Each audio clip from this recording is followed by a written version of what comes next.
Amidst rising cases of Omicron, the CDC's conditional sailing order is set to expire in just a few short hours. However, one U.S. senator is seeking to retain federal control over the cruise industry's protocols. Carnival Cruise Line is removing one key port from upcoming itineraries. Plus, we read from the diary of a comedian trapped in quarantine aboard a cruise ship. And we'll tell you the story of a cruise that was canceled in the middle of the ocean.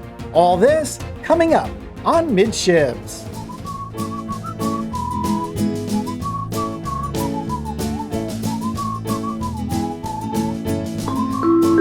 Hey, welcome to the Midships YouTube channel. I'm your Captain Corey, and thank you so much for stopping by the channel today. Well, we have so much cruise news to jump into. With the CDC getting their hands out of cruising at midnight tonight, there are so many important stories that we need to cover in today's episode. So make sure you watch until the very end so you don't miss out on an important piece of news that you need to know. But before we get started in the cruise news, it is a darn good day. And you know why? Because I just booked another cruise. That's right, I'll be sailing aboard the Carnival Liberty out of Port Canaveral, Florida on January 31st, in just about 16 days from now. And a little bit of Midships trivia for you. It just so happens that the Carnival Liberty is the very first cruise ship that I ever sailed on. So this cruise is going to be just a little bit of a homecoming for me. So with the Omicron variant surging all around the country, the CDC's conditional sailing order is set to expire at midnight tonight. Let's learn a little more about how the cruise lines are going to handle life after the conditional sailing order.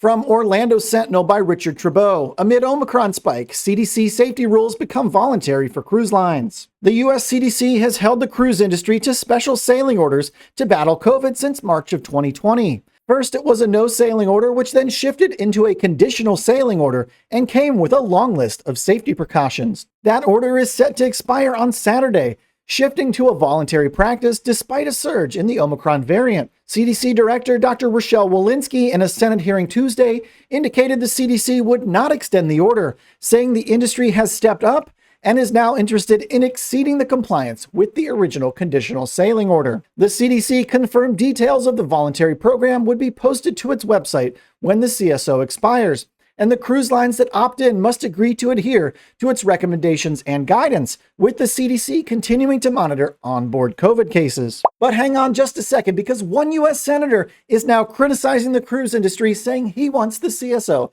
to be extended. Let's learn a little more from cruiseindustrynews.com. Senator Blumenthal wants to extend CDC order, criticizes cruise industry. U.S. Senator Richard Blumenthal wants the CDC to extend its conditional sailing order instead of letting it expire this Saturday. Blumenthal said on Twitter, allowing the conditional sail order to expire would let cruise ships opt out of reporting COVID cases. Troubling amidst the growing tidal wave of new cases and the Omicron variant, he said. Senator Blumenthal, along with U.S. Representative Doris Matsui, sent a strongly worded letter to the Cruise Line International Association's president about the matter. Passengers on board ships with outbreaks say they have little accurate information about positive COVID cases. While ships continue sailing, cruise operators must take all actions necessary to prioritize the health and well-being of passengers and crew, wrote Blumenthal. And Senator Blumenthal's letter to the Cruise Line International Association wrapped up by saying, "We urge you to extend the mandatory CSO framework, ensure it's strictly enforced, and, if needed, reevaluate whether the current guidance is the most appropriate to prevent COVID outbreaks aboard cruises in light of the new variant." So isn't it just like the elected few in Washington, D.C. to swoop in at the 11th hour and try to ruin everybody's party? You there, did you know that linked in the description below this video, there are links to all the articles we reference in today's Midships episode. Also, at the very top of my description box, there's a link to the Midships Instagram account, or you can search for it on Instagram. Just search for Midships Cruise. And last but not least, there's a link to my Amazon influencer shop. It's a great place to find cruise swag that I bring with me on every single cruise. Best part is, most of the swag costs 10 to 15 bucks, and just clicking on the links does help give back to this channel just a little bit. Now back to the cruise news. So over the past 6 months to a year, the port of Key West has become extremely unfriendly to cruise ships, causing Carnival Cruise Line to now say, why bother even going there? From cruisehive.com by Emrys Thakkar, Carnival Cruise Line will remove Key West on upcoming sailings. Carnival informed guests of a change to their upcoming itinerary, as the cruise line is still unable to make calls to Key West. There are itinerary changes for 3 cruise ships with sailings in January and February. Guests booked on the upcoming sailings have already received a notification from Carnival Cruise Line about the change for the Carnival Dream, Carnival Conquest, as well as the Carnival Sunrise. And so you may be wondering why Key West is getting dropped from these itineraries. Well, it's a complex situation down in Key West, with many locals calling for a ban on cruise ships. In fact, in November of 2020, the residents voted to ban large cruise ships, as well as to include a daily limit of cruise ship visitors at 1,500. And it sounds like Carnival may be rearranging these itineraries due to some planned protests in the port when their ships would arrive in Key West. So I'd love to hear your opinion on the situation going on down in Key West. Do you think it's the right thing to just not cruise there anymore for most of these cruise lines? Or should cruise lines just say, why should we bother skipping this port over a few hundred protesters here or there in port on any given day? Well, we have a really interesting, funny, and kind of sad story coming out from a comedian that was hired to work aboard a cruise ship who literally got on the cruise ship and almost instantly came down with COVID. Let's go ahead and pick the story up from the LA Times. Shame and fish fillets, the diary of a comedian trapped in COVID cruise ship quarantine. My name is Jen Murphy, and I'm an LA-based stand-up comedian who was recently hired to perform for 8 nights on a cruise ship. I know what you're thinking. Who are these fools getting on a cruise ship at the height of the third wave? Well, entertainers desperately need to make money, or at least that was Jen's reasoning. And Jen went the extra mile, taking precautions to keep herself healthy before her contract began. She got herself tested twice in the 4 days leading up to departure of her flight from LAX to Florida. When she landed in Miami, she headed straight to the ship, where she was tested by the onboard doctor when she boarded.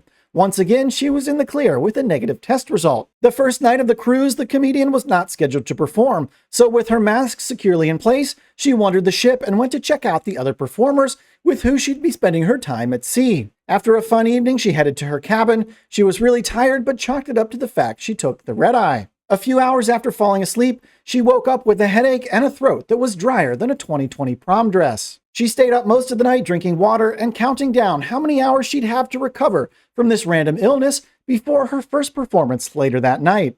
By noon the next day, she felt worse, so she decided to head to the medical office to grab some Advil and cough drops. When she walked in and declared her symptoms, she was immediately told to shelter in place. Jen was given a COVID test, and before she even got the results, the ship's doctor told her to get back to her room and pack her bags. With a disapproving look on his face, the doctor said, "I'll call you in 20 minutes. Before leaving, he grabbed a small box and handed it to me. He said, "These are for your throat. Don't swallow them, you just suck on them till they're gone. Do not swallow.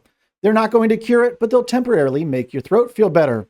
When Jen looked down at the box, it had a picture of small red candies, and she thought to herself, did he really just describe to me how cough drops work? And sure enough, as she was repacking the clothes she'd just hung up a few hours ago, she got the call that her COVID test was positive, and she was going to quarantine.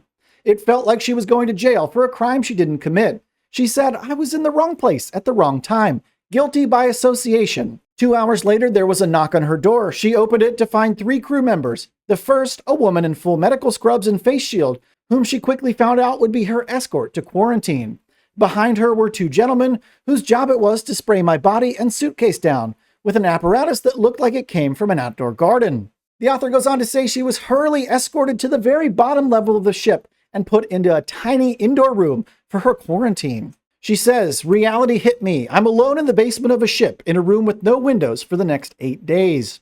I immediately turned on the TV to distract myself from the inevitable claustrophobia-induced panic attack I knew I'd have to face on several occasions in the days to come." And during her quarantine, the author lamented she only had 1 bag of peanut M&Ms in her purse for her emergency backup snack. And during her quarantine, they were rationed out on her desktop. She can have exactly 3 every day before she'll run out. And that's a summary of about the first half of this article written by Jen Murphy in the LA Times. It's honestly a pretty entertaining read. I'd encourage you to check it out. Now it's time to tell the story of yet another cruise ship forced to turn around and go home right after beginning their cruise. From cruiseindustrynews.com, Norwegian Gem canceled mid-sailing. Guests receive a free cruise. Norwegian Cruise Line has told guests aboard the Norwegian Gem that the ship is heading back to New York early and the rest of their 10-day sailing will be canceled.